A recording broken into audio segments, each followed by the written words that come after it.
Good evening and welcome to Biz RoundUp. I'm Tamiru Nimsat, and we at our television bring you a collection of business highlights. Let's have a look at the headlines. Cabinet greenlights restart of key urban development projects to boost infrastructure nationwide. Big push for Sri Lanka's economic growth, EDB confirms. President Uru's review of Mana wind power projects amid growing concerns. News in detail. The Cabinet approved the recommencement of 12 critical urban development projects that were temporarily suspended amid the economic crisis. The government emphasized that restarting these initiatives will strengthen local infrastructure and enhance community services. This was announced at the government press conference held recently following the Cabinet meeting. අත්හිටවන ලද ව්‍යාපෘති 18ක් අතරින් ව්‍යාපෘති 6ක කටයුතු පසුගිය කාලය තුළ අවසන් කළා. ඒ අනුව වැඩ අවසන් නොකරන ලද පාසඳාන ව්‍යාපෘති වල කටයුතු නැවත ආරම්භ කිරීම පිණිස නාගරික සංවර්ධන ඉදිකිරීම සහ නිවාස ඇමතුම ඉදිරිපත් කළ යෝජනාවට කැබිනට් මණ්ඩලය අනුමැතිය ලබා දුන්නා. එම නැවත ආරම්භ කිරීමට යෝජිත ව්‍යාපෘති වන්නේ වලපනේ යෝජිත සතිපොළ හා බහුකාර්ය ගොඩනැගිලි ඉදිකිරීම, දවුලගල සතිපොළ සහ රතගල සංවර්ධනය, මුලතිව් බස් නැවතුම්පොළ සංවර්ධනය, හබරණ සනීපාරක්ෂ පාසුකම් සහ භූදර්ශන වැඩි දියුණු කිරීම, රුවන්වැලි සය රථවාහන නැවතුමේ සිට ජේතවනාරාමය දක්වා පෙත්මග සංවර්ධනය, පොළොන්නරුව නවනගරයේ පරිපාලන ගොඩනැගිලි ඉදිකිරීම, අම්පාර සතිපොළ ඉදිකිරීම, දෙයන්දර බස් නැවතුම්පොළ සංවර්ධනය, ගම්පහ පොදු වෙළඳපොළ සංවර්ධනය, පේරලන්ද තෙත්බිම් උද්‍යානයේ සංවර්ධනය සහ පානදුර පොදු වෙළඳපොළ සහ බහුකාර්ය ගොඩනැගිලි සංවර්ධනය මේ ව්‍යාපෘති 12 තමයි ඉදිරියට ක්‍රියාත්මක කරන්න බලාපොරොත්තු වෙන නාගරික සෞන්දර්ය අමාත්‍යාංශය විසින්. The Cabinet also approved launching the procurement process to appoint consultants for pre-feasibility, feasibility and environmental impact studies on floating solar power projects. This initiative supports Sri Lanka's target of generating 70% of electricity from renewable sources by 2030 and achieving zero carbon emissions by 2050, focusing on utilizing reservoirs with an estimated capacity of 3,000 megawatts through floating solar technology. වසර 2030 වන විට විදුලි බල උත්පාදනයෙන් සිට 70ක් පුනර්ජනනීය බලශක්ති මූලාශ්‍රයන්ගෙන් සපුරා ගැනීම සහ වසර 2050 වන විට විදුලි බලය උත්පාදනය කිරීමේදී කාබන් උදාසීනභාවය ළඟා කර ගැනීම ඉලක්ක කර ගනිමින් රජය විසින් පුනර්ජනනීය බලශක්ති සංවර්ධනය කිරීම ජාතික ප්‍රමුඛතාවයක් හැටියට හඳුනාගෙන තියෙනවා. ඒ අනුව 2026-2030 පුනර්ජනනීය බලශක්ති සම්පත් සංවර්ධන සැලැස්ම මගින් මධ්‍යස්ථ 10%ක මතුපිට උපයෝජනය මත පදනම් වූ මෙගවොට් 3000ක ඇස්තමේන්තුගත පාවෙන සූර්ය බලශක්ති ධාරිතාවක් සහිත විභව ජලාශ ස්ථාන හඳුනාගා ලැබ තියෙනවා. ඒ අනුව සූර්ය බලශක්ති ව්‍යාපෘති සංවර්ධනයේ නව ක්‍රමවේදයක් ලෙස පාවෙන සූර්ය බලශක්ති සම්බන්ධයෙන් නැති වැදගත්කම සැලකිලිට ගනිමින් පූර්ව ශක්ති අධ්‍යයනය, ශක්්‍යතා අධ්‍යයනය සහ පාරිසරික බලපෑම් තක්සේරු සිදු කිරීම සඳහා උපදේශන සේවා සැපයීම වෙනුවෙන් පිළිගත් සමාගම් වලින් යෝජනා කැඳවමින් ප්‍රසම්පාදන ක්‍රියාවලිය ආරම්භ කිරීම පිණිස බලශක්ති ඇමතුමා ඉදිරිපත් කළ යෝජනාවට අමාත්‍ය මණ්ඩලය අනුමැතිය ලබා දුන්නා. The Cabinet approved the new Microfinance Regulation Act as well, replacing the 2016 law. The revised act mandates strict oversight to prevent predatory lending practices. ඊළඟ යෝජනාව ශුද්ධ මූල්‍ය හා ණය නියාමන අධිකාරී පනත කෙටුම්පත් කිරීම 2016 අංක 6 දරන ශුද්ධ මූල්‍ය පනත ඉවත් කර ශුද්ධ මූල්‍ය සහ ණය නියාමන අධිකාරී පනත හඳුන්වා දීම සඳහා නීති කෙටුම්පත් සම්පාදක විසින් සකස් කරන ලද පනත් කෙටුම්පත රජයේ ගැසට් පත්‍රයේ පළ කිරීමටත් ඉන් අනතුරුව අනුමැතිය පිණිස පාර්ලිමේන්තුවේ ඉදිරිපත් කිරීමට 2023 10/9 දින අමාත්‍ය මණ්ඩලය අනුමැතිය ලබා දීලා තිබුණා. එහෙත් පාර්ශ්ව කිහිපයක් විසින් මෙම පනත් කෙටුම්පත ශ්‍රේෂ්ඨාධිකරණයේ ඉදිරියේ අභියෝගයට ලක් කළා. ශ්‍රේෂ්ඨාධිකරණය විසින් ඒ අනුව තමගේ නියෝගය ලබා දීලා තියෙනවා. ඒ වගේම පාර්ලිමේන්තුවේ ආර්ථික අර්බුදයේ බලපෑම සමනය කිරීම පිළිබඳ ආංශික අධීක්ෂණ කාරක සභාව වෙත මෙම පනත් කෙටුම්පත යොමු කළා. එහි අන්තර්ගතය සම්බන්ධයෙන් විවිධ පාර්ශ්ව විසින් විවිධ අවස්ථාවල ඉදිරිපත් කර ඇති අදහස් හා විකල්ප යෝජනා අධ්‍යයනය කර නිර්දේශ ඉදිරිපත් කිරීම සඳහා කමිටුවක් පත් කරන ලෙස එකී කාරක සභාව විසින් දන්ලා තියෙනවා. ඒ අනුව පත් කරන ලද ප්‍රතිපත්ති මෙහෙයුම් කමිටුව විසින් ශ්‍රේෂ්ඨාධිකරණ නියෝගය පරිදි වන සංශෝධන සහ විවිධ පාර්ශ්වයන්ගෙන් ලබාගත් යෝජනා ඇතුළත් කරමින් සිය අවසන් වාර්තාව මේ වෙනකොට සකස් කරලා තියෙනවා. ශුද්ධ මූල්‍ය සහ ණය නියාමන අධිකාරී පනත හඳුන්වා දීම සම්බන්ධයෙන් වත්මන් අමාත්‍ය මණ්ඩලයේ ප්‍රතිපත්තිමය අනුමැතිය ලබා දීමට ඒ සඳහන් වාර්තා පදනම් කර ගැනීමෙන් අදාළ පනත් කෙටුම්පත සකස් කිරීම පිණිස නීති කෙටුම්පත් සම්පාදක වෙත උපදෙස් දීමටත් මුදල් ක්‍රම සම්පාදන සහ ආර්ථික සංවර්ධන ඇමතුම හැටි ජනාධිපතිතුමා ඉදිරිපත් කළ යෝජනාවට අමාත්‍ය මණ්ඩලය අනුමැතිය ලබා දුන්නා. The Sri Lankan government has unveiled a wide-ranging set of development initiatives aimed at boosting agriculture, fisheries, exports and regional infrastructure with the goal of creating jobs and increasing national productivity. The plans were announced at a meeting chaired by President Anurukumar Dissanayake at the Presidential Secretariat recently. Key programs taken into discussion at the meeting were on modernizing agricultural practices, expanding poultry and livestock farming, and strengthening the fisheries sector with innovative technology and infrastructure upgrades. Export hubs, industrial zones, and value-added production facilities are set to enhance trade competitiveness, while tariff and trade policy reforms will streamline exports. Officials highlighted that these initiatives will support sustainable development, attract investment, and ensure local communities benefit from increased employment opportunities. Coordination across ministries, including agriculture, fisheries, and investment promotion, is intended to accelerate progress, while regional projects in Trincomalee and other key areas will stimulate balanced economic growth across the country. Stay tuned. We will return after this short commercial break.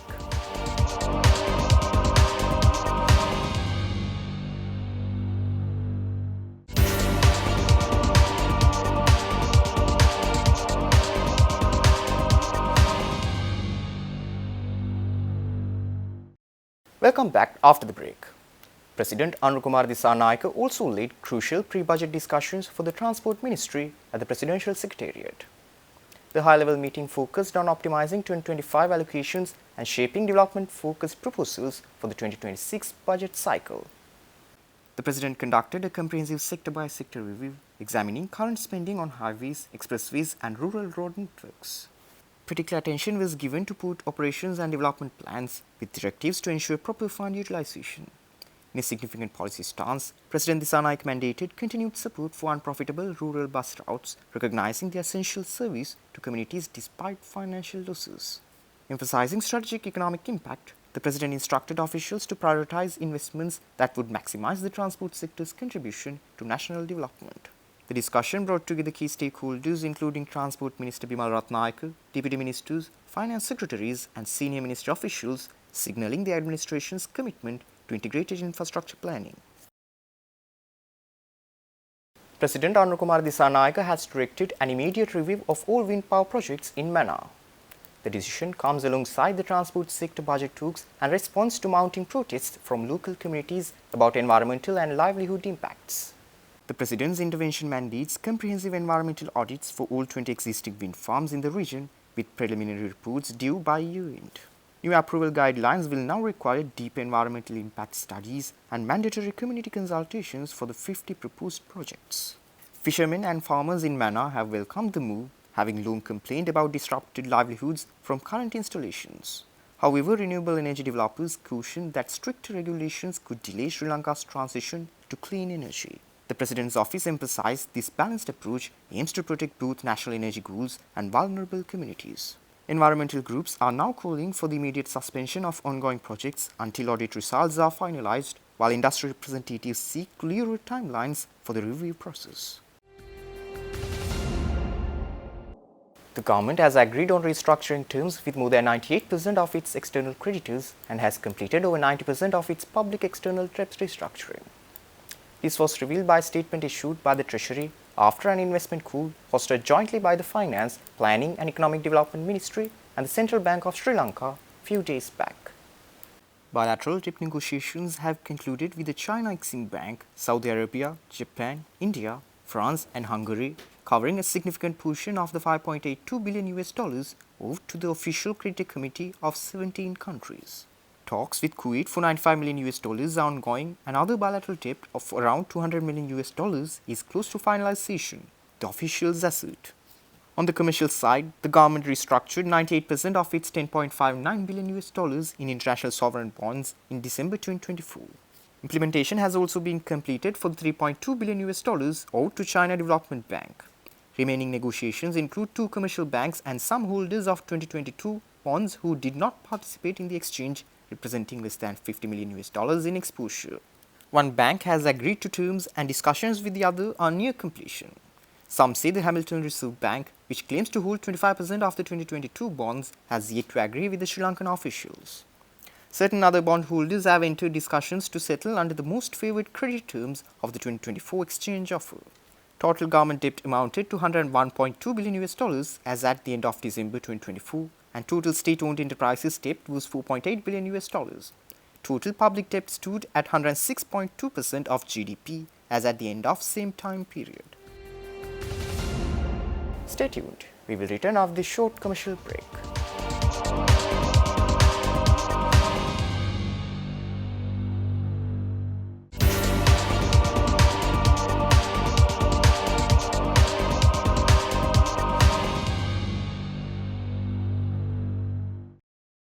Welcome back after the break. Sri Lanka Customs recorded its highest ever monthly revenue in July 2025, collecting 231 billion rupees, well above the monthly estimate of 195.05 billion rupees.